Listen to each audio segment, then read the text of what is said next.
Okay, so what happened here? It doesn't look like one of those crossing rail things was up, but why did you stop here? And how did you not hear this thing coming? I mean, did you have headphones in? Thank goodness he was okay, but this is just crazy. We can't tell from the video, but I wonder if he just saw him at the last minute and hit the gas. Whew. Look at this. I mean, this is insane. I swore this was AI. I really don't think it is, though. Look at this thing fall into the water.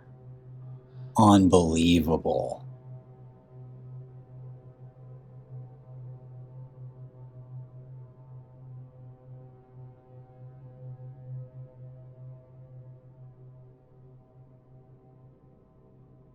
Let's camp out here for a second and check out this other snake. Mi besar sekali ular pitonnya. Jangan masuk rumah kita loh. Mi. I mean, for those that don't, I mean, count your lucky stars that you do not live in a place like this. Like, no offense to those that do, but that, I can't handle these types of predators around. Mi.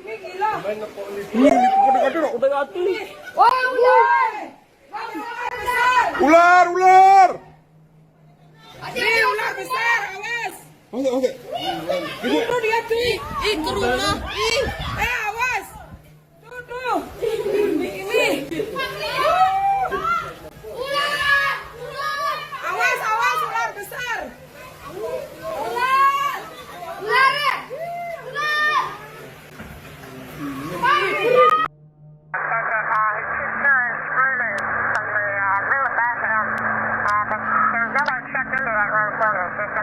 What room is that? It's the room right above him. It should be 209. John, do you copy? It's room 209. Amy says nobody's checked into that room, and there's reports of screaming coming from that room. Amy, he's on his way down there right now.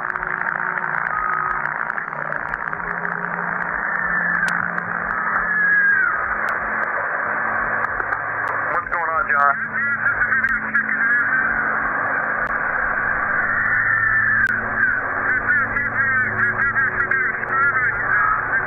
Checked into that room. There should be nobody in there. Wait 1 second, John. Amy, are you there? Yeah, John says he hears the screaming coming from that room. And I hear it too. But we're sure that no one's checked into that room. Correct? John, just wait. We're going to get a hold of the police. So, I would wait for the police, John. Amy, John's gonna enter the room real quick, just to check, make sure, see what's going on. Wait one.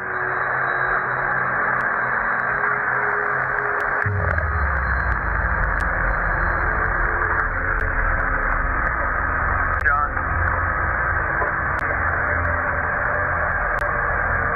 John, are you there? John wants you to call the police right now, if you don't mind. He says no one's in there, but that all of the furniture's been turned upside down and the hold on. He says the carpet's been ripped up and that the shower is on, but nobody's in there. Man, that's scary. I'm officially freaked out now.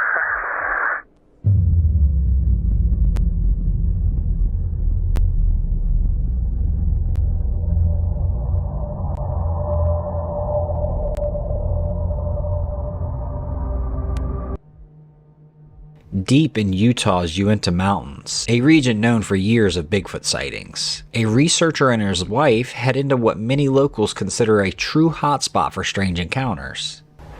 Lots of Bigfoot sightings in these areas. This is one of the places my uncle told me to check when he was in college. He was up here with the Army Corps of Engineers, camping on and off for a couple of months to build some bridges. He says that several people in his camp had experiences that may be attributed to Bigfoot, and I'm like, well, lots of sightings and vocalizations up here, so we might as well come up and take a look around. He explains his uncle once worked in the area with the Army Corps of Engineers, and multiple people in camp reportedly experienced unexplained activity while staying there. Almost immediately, the pair begin finding massive impressions in the mud near underground springs and soft terrain. Several tracks measure around 15 inches long, with unusually wide toe areas that appear nearly twice the width of a normal human boot. I don't know if you guys can see it, but it looks like there's a possible old impression. Not saying a human or a Bigfoot did that, but looks like something come through at one point. Even after heavy rain damaged the prints, a few toe shapes still seem visible. Nearby, they discover another impression measuring close to 20 inches long.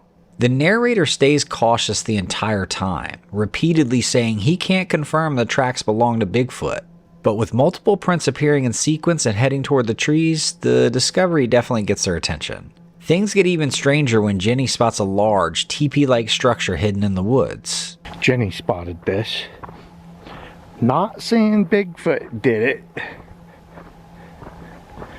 More than likely a Boy Scout project, but we're in a Bigfoot hotspot, and a lot of people think they make teepee structures for territorial structures. Oh, look, this pine tree nearby got snapped and knocked over.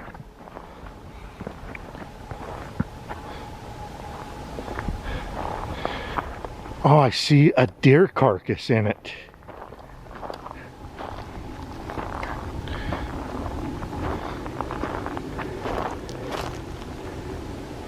Oh, maybe the Boy Scouts got lucky and got a deer, and they sat and ate the deer in their structure, or a coyote or a mountain lion, like, hey, this is a nice spot to eat my deer. Well, that's just weird. Yeah, Jenny spotted this from a distance, so we hiked back to it. The branches appear twisted, snapped, and ripped apart rather than cut. Near the entrance sits what looks like a partially eaten deer carcass along with scattered bones. At one point, the narrator jokes, "I'm trying to blame this on the Boy Scouts," but even he sounds unsure.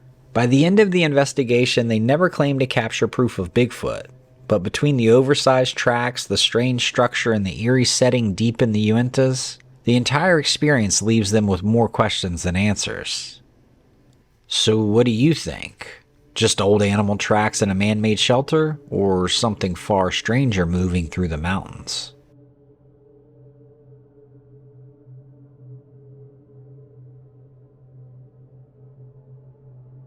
Most campers will say they're more afraid of running into ill-intentioned people rather than aggressive animals on their camping trips, and this footage is the perfect example of why.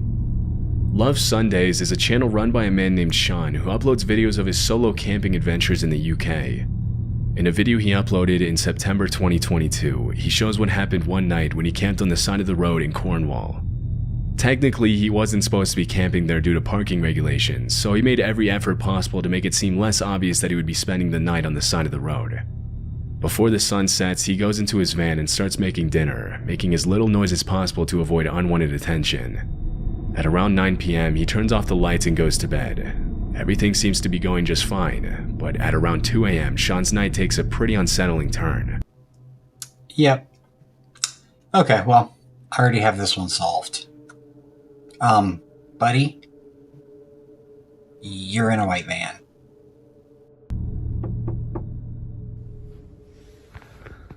I just heard something outside.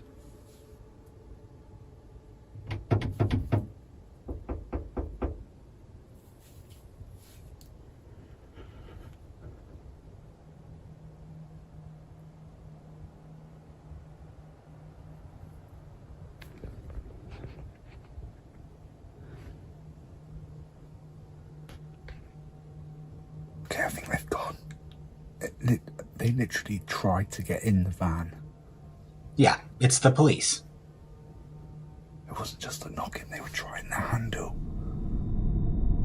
It's not uncommon for solo campers to be asked to move somewhere else in the middle of the night, especially when you're parked somewhere where you're not supposed to be. But in this case, it's highly unlikely that this was a police officer or some other person with the authority to tell him to move, as in these cases, they would almost always knock first and announce themselves verbally. Once they have your attention, they'll ask you to leave, but they won't just walk up to a van on the side of the road and start trying the door handle without announcing their intentions. Okay, yeah, I do agree that the police would likely announce themselves. However, maybe this was just a good Samaritan neighbor checking on why this white van is parked out in front of his house. It's much more likely that someone was trying to break into Sean's van. Luckily, whoever was trying to break in left after only a few seconds, and Sean wasn't bothered by them again. These kinds of encounters can be extremely disturbing, but luckily Sean woke up the next morning unharmed and was on his way to his next destination shortly after.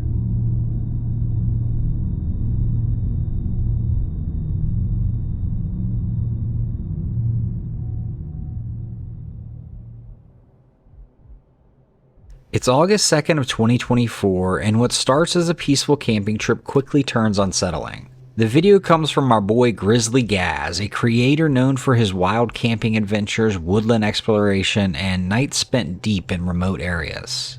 On this trip, Gaz parks in a quiet, isolated location, explores nearby ancient ruins, and spends the evening relaxing with his dog Fendi. As darkness settles in, everything feels fine. The woods are quiet, the atmosphere is peaceful. After one final walk, Gaz heads into his van for the night, expecting a normal evening outdoors. For a while, that's exactly what he got. Then suddenly he wakes up. I ended up lying down for a bit, but I ended up just drifting off to sleep. It's been peaceful though. But I've just woken up to what sounded like someone screaming. Can't figure out what that is.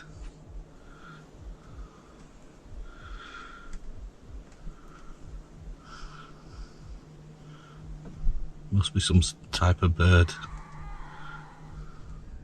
Something in the woods is making noise, and not just normal woodland sounds. Something distant but loud enough to pull him completely awake. Instead of ignoring it, Gaz grabs his flashlight and steps outside into the darkness. The beam cuts through the trees, searching for movement, but there's nothing there. No eyes reflecting back, no visible source, just the woods.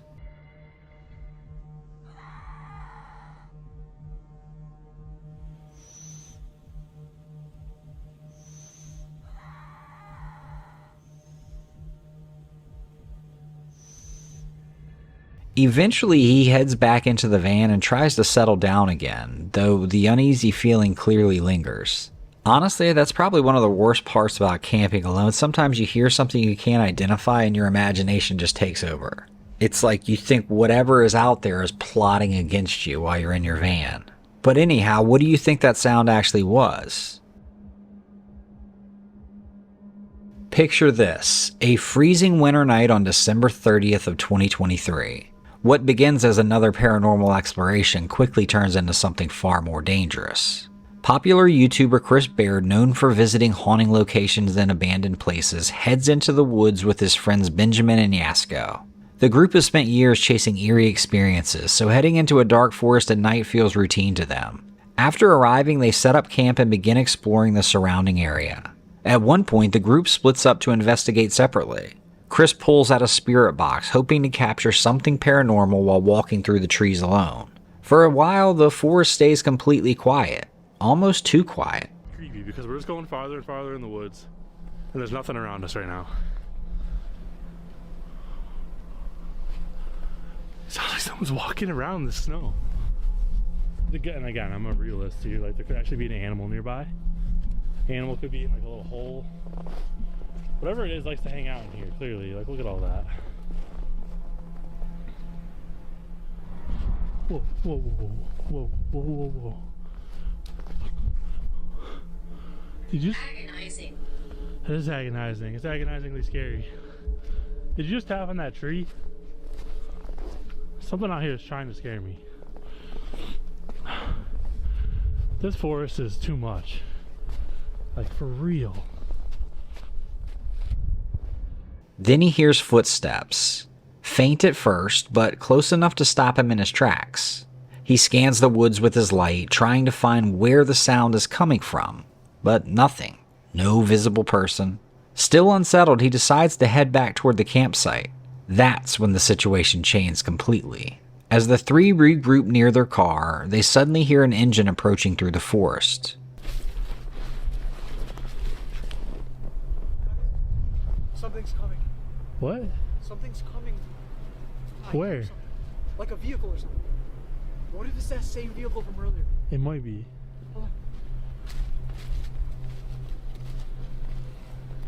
Like, you actually think there's a vehicle coming right now? Listen, listen. Oh, I see lights, I see lights. Dude, cut your light, cut your light, cut your light. Cut your lights right now.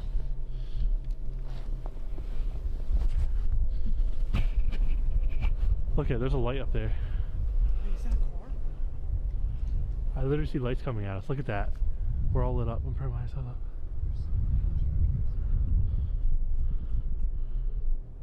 You guys see those lights up there? Yo, they're shining a light around. Wait, what? They're shining a light around. Look.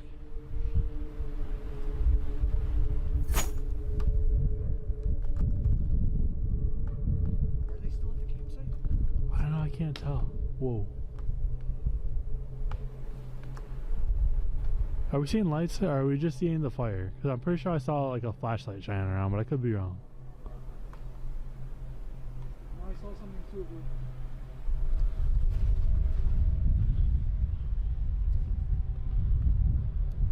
Yo, it's right there. Look it. Oh shit. Oh shit. I don't know. There's more than one. Just stay down. Just stay down.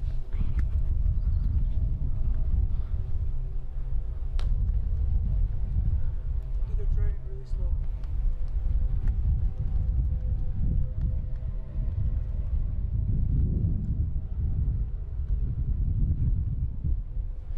Oh, yo.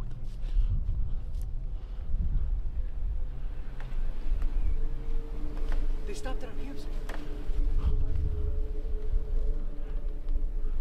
What are they doing? Ooh.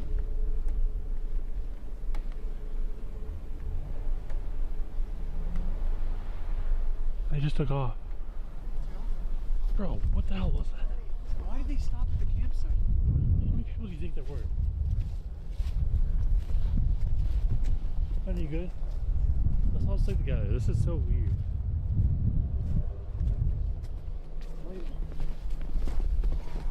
A vehicle slowly pulls up near their camp. The group immediately goes silent. Nobody moves, nobody speaks. The car just sits there, lingering, watching. For several tense moments they wait, unsure if whoever is inside has noticed them. Eventually the vehicle pulls away. The feeling doesn't leave. If they came from that way. What was that other light? Someone came from that way and was like walking around our campsite with flashlights. Did they back. pick them up? They might have. Maybe there actually was somebody out here.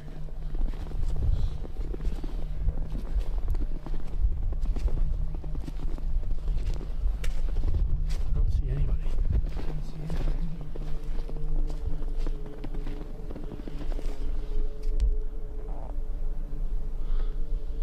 I think we're okay. Dude. Yeah, that was a little strange. Because here's the thing. If someone's out here doing like a little campfire, campsite thing, why would you show up with lights outside of your windows, like pointing them and stuff? Doesn't make any sense. Like they were just like shining, like I don't know if they were gonna try to take some stuff. So they pointed their lights at us. It was really weird. I just have a weird feeling. I'm just curious about what we saw initially, because there was noises and people from both Before that directions. vehicle came, Yeah, right? before they came. I saw a light moving around, without a doubt. Like I'm almost nervous to go down. Then come the gunshots. So I just don't know. Alright, no. Gunshots. Oh my god, yo, dude, kill the fire, let's get out of here, dude. Seriously, let's get the out of here. Kill the fire, let's get out of here. Get this out. Dude, fuck this. Those are gunshots. Here, fight this. I'm just packing anything on, dude. What the fuck? This is broken. I can't close your case.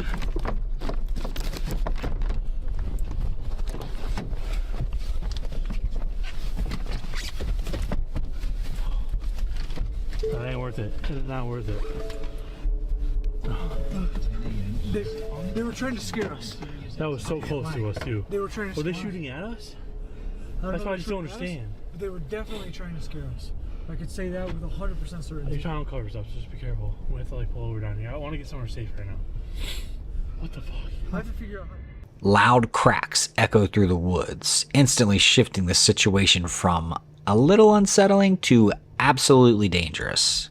Panic kicks in, and this isn't about ghosts anymore.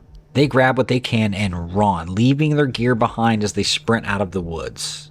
Thankfully, Chris, Benjamin, and Yasko all make it out safely, but they never fully get answers about what happened that night, whether the people in the vehicle were targeting them or if something else was happening nearby entirely. Situations like this are a reminder that when you're deep in isolated areas, people can sometimes be a lot scarier than anything paranormal. At least with ghost stories and encounters, there's uncertainty, but gunshots in the dark really only means one thing. So what do you think was actually happening out there that night? A misunderstanding? Or did they actually stumble into something maybe they were not supposed to see? I'd love to know your thoughts.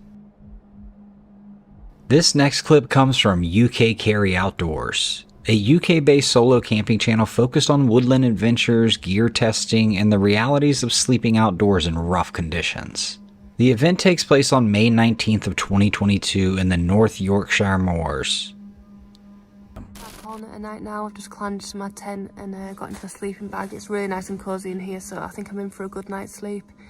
It's about 11:30 now, so yeah, it is getting quite late.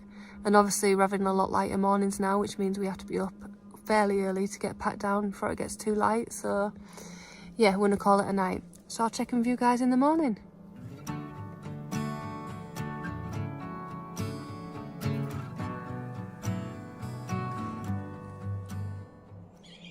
Morning guys. That was probably the worst night's sleep I've ever had while I've been out camping. I'm not really sure why. It was one of those where once you become aware of things, when you're out, I think it just gets in your head and then you just can't sleep. So once I lied down on my airbed, I realised that I'd pitched on the slightest of inclines, and I mean ever so slight. I wouldn't have noticed when I put the tent down.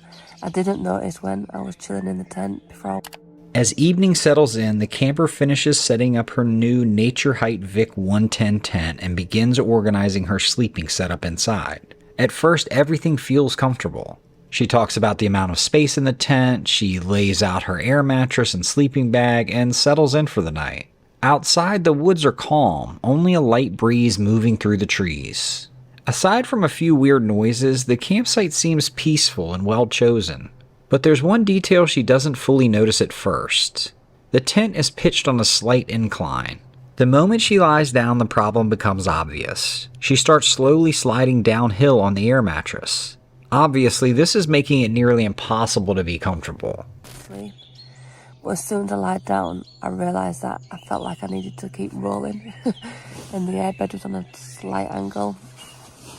And once that got into my head, that was it. I couldn't think of anything else, and I just couldn't sleep. And then it got really, really windy at 4 o'clock this morning. Like the wind really picked up, and the trees have been really noisy, so I became really aware of that. And yeah, it was just one of those. I think when you're out, if you become aware of the slightest of thing, like the change in temperature, or you're a little bit cold, or anything, a noise, once you become aware of something, when you're out camping, I feel like it's heightened 1,000,000%, and it just stops you from having a good sleep.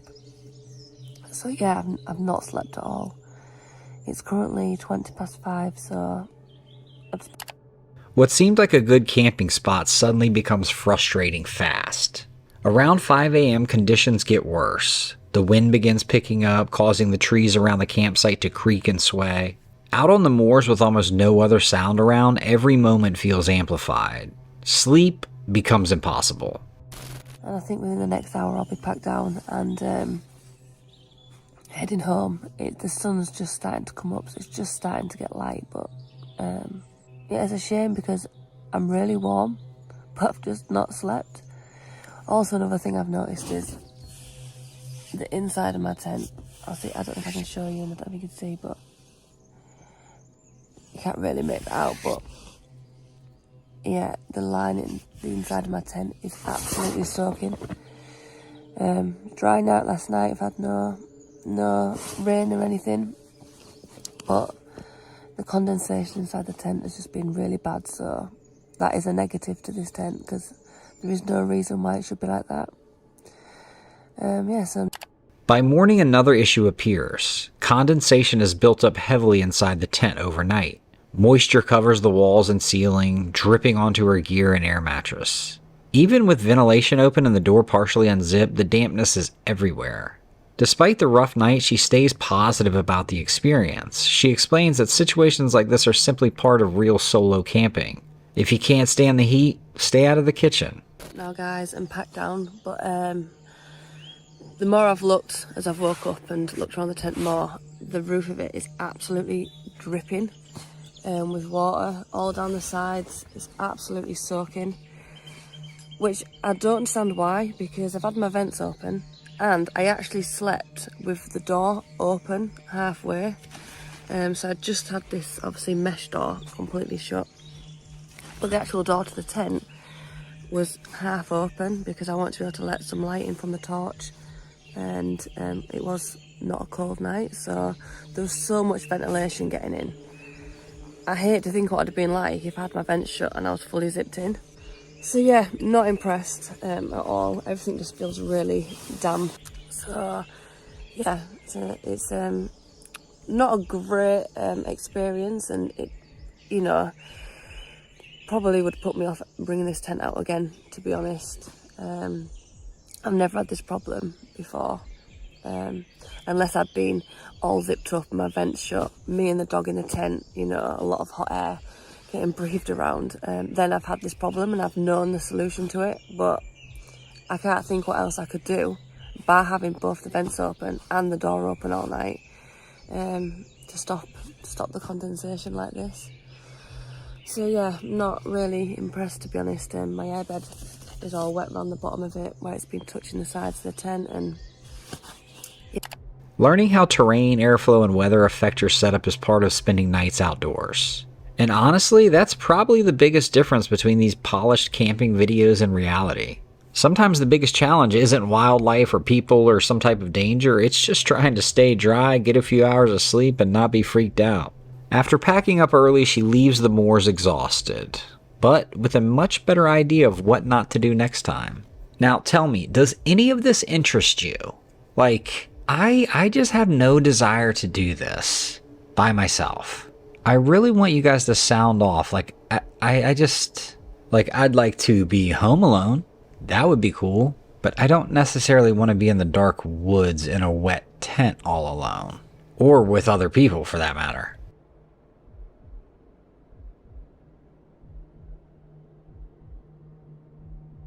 I'm sure many of you have seen this one before, but if you haven't, this is just, I still don't understand this one.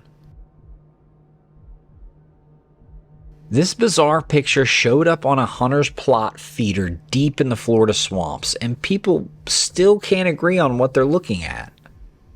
At first, it just looks like some kind of large ape-like creature near the feeder.